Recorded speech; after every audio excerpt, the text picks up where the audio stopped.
जो अब तक नहीं बदला वह अब बदलेगा। केरल में चुनावी रैली के दौरान बोले पीएम मोदी। प्रधानमंत्री नरेंद्र मोदी आज केरल दौरे पर हैं। पीएम मोदी केरल के पलक्कड़ में रैली को संबोधित किया।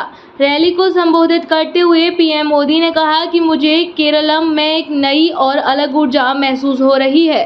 पीएम मोदी ने कहा कि केरलम बदलाव का संदेश दे रहा है। एनडीए की बढ़ती लोकप्रियता, बीजेपी के प्रति बढ़ता लोगों का विश्वास, आज आप सबका ये उत्सव और ये समर्थन, इतनी बड़ी संख्या में आप सब की उपस्थिति ये बता रहा है कि केरलम का मूड एक मूवमेंट बन चुका है और अब केरलम के युवाओं का विश्वास है कि बीजेपी और एनडीए केरलम की महिलाओं का स्नेह है। बीजेपी और एनडीए अब केरलम के किसानों का प्रेम है। बीजेपी और एनडीए।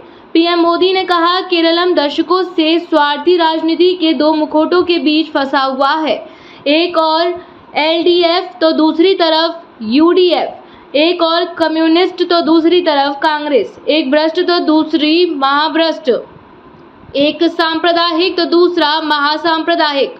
एलडीएफ और यूडीएफ की सारी नीतियां केवल वोट बैंक पॉलिटिक्स के लिए ही होती हैं। इन्हें केरलम के विकास की कोई परवाह नहीं है।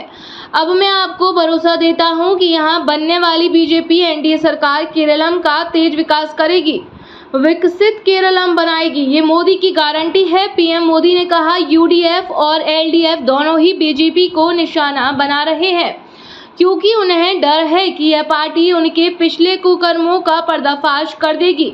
दशकों से एलडीएफ और यूडीएफ बड़े बड़े घोटालों में लिप्त रहे हैं, फिर भी उन्होंने कभी एक दूसरों के खिलाफ कोई ठोस कार्रवाई नहीं की। इसके बजाय उन्होंने केवल खोखले बयान जारी करने का रास्ता चुना। यदि बीजेपी सत्ता में आती है तो एलडीएफ और यूडीएफ द्वारा किए गए सभी घोटालों की गहन जांच की जाएगी और न्याय सुनिश्चित किया जाएगा। ऐसी आशंका ने इन दोनों पार्टियों की रातों की नींद उड़ा दी है।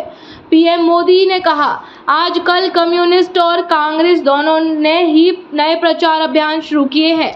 कम्युनिस्टों का दावा है कि कांग्रेस बीजेपी की बी टीम है, वहीं कांग्रेस कम्युनिस्टों पर बीजेपी की बी टीम होने का आरोप लगाती है।